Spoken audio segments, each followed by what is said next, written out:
Hello दोस्तों, इस video में आपका स्वागत है और आज मैं आपको बताने वाला हूं एक इंटरेस्टिंग मोरल स्टोरी जिसका नाम है मीरा का प्रतिकार यानी राइज ऑफ मीरा।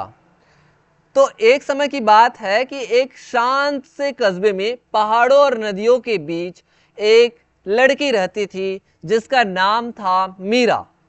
वो बहुत ही समझदार लड़की थी, बहुत तेज भी थी और अन्याय के खिलाफ उसके अंदर एक आग थी।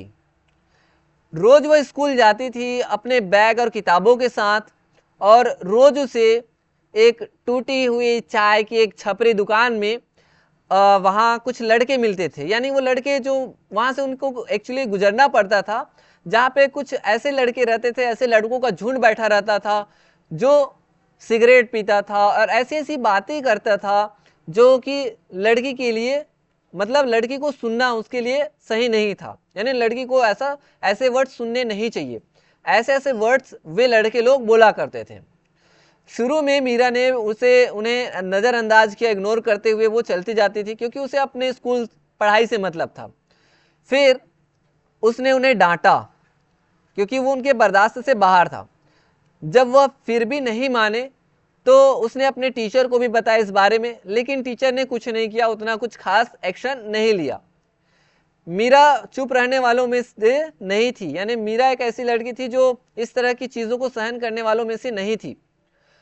उसने एक डायरी में सब कुछ लिखना स्टार्ट किया कि ये जो लड़के हैं, बदतमीज लड़के, वो क्या बोलते हैं, क्या क्या चीज़ें करते हैं।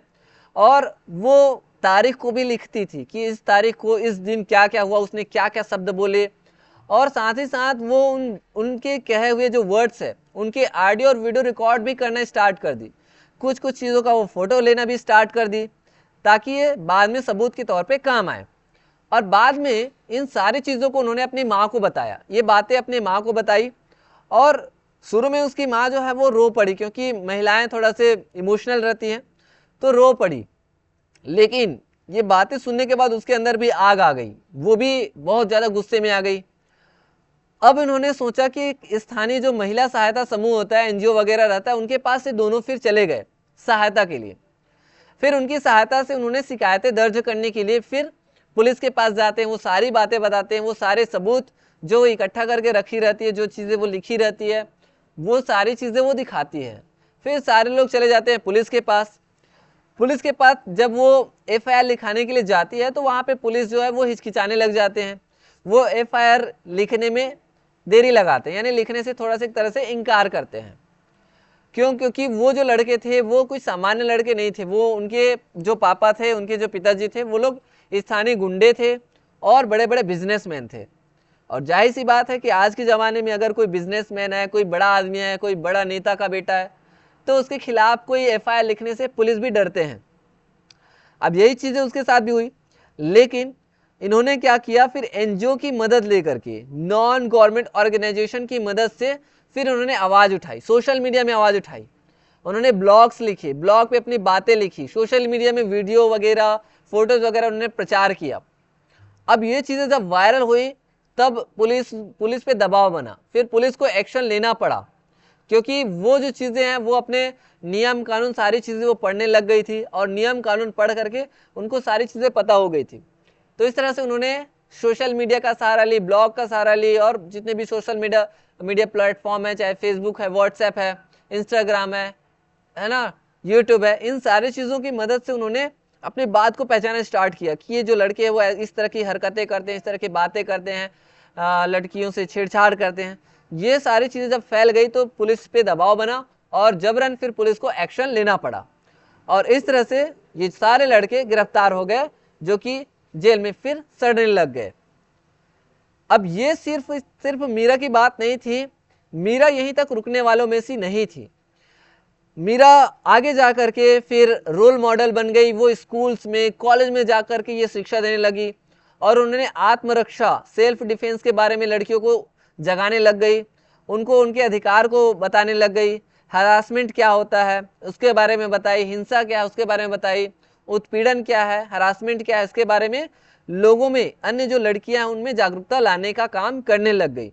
और इसके अलावा अन्य जितने सारे जो सोसाइटी में इस तरह के लड़के थे उनको भी जेल पहुंचाने का काम मीरा ने की। और इस तरह से वो सहने वालों में से नहीं रही, वो एक योद्धा यानी क्रूसेडर बन गई थी, जो कि आज के सोसाइटी के लिए एक रोल मॉडल की तरह वर्क कर रही थी। तो दोस्तों ये थी कहानी मीरा की। तो आई होप कि ये कहानी आपको अच्छी लगी होगी। इस कहानी की सीख ये भी है, मोरल ये भी है कि देखिए, अगर हम चुप रहते हैं ना, तो चुप्पी जो है ना वो अत्याचारियों को क्या देती है, ताकत देती है, उनको और ज़्यादा बल देती है, उनको और ज़्यादा प्रोटेक्ट देती है ना। इसलिए आवाज़ उठानी चाहिए। आवाज़ सबकी सुरक्षा करती है, और साहस डर के बावजूद दुनिया बदल सकता है। इसलिए साहस रहनी चाहिए, कभी भी हार नहीं माननी चाहिए। और डोमेस्टिक वायलेंस, घरेलू हिंसा हो, चाहे कोई भी हिंसा है, चाहे उत्पीड़न है, हरासमेंट है, चाहे छेड़छाड़ है, इन सारी चीज़ों को कभी भी सहना नहीं चाहिए। गलत कभी देखना भी नहीं चाहिए, गलत को कभी सहना नहीं चाहिए। गलत के खिलाफ हमें आवाज़ उठानी चाहिए, चाहे गलत आपके प्रोफेशन में हो, चाहे आपके घर में हो, चाहे कहीं भी हो। सो आई होप कि आपको आज की जो स्टोरी है मीरा का प्रतिकार, राइज ऑफ मीरा, वो काफ़ी अच्छे से पसंद आई होगी। तो दोस्तों मिलेंगे नेक्स्ट वीडियो में किसी इंटरेस्टिंग स्टोरी के साथ। तब तक के लिए धन्यवाद।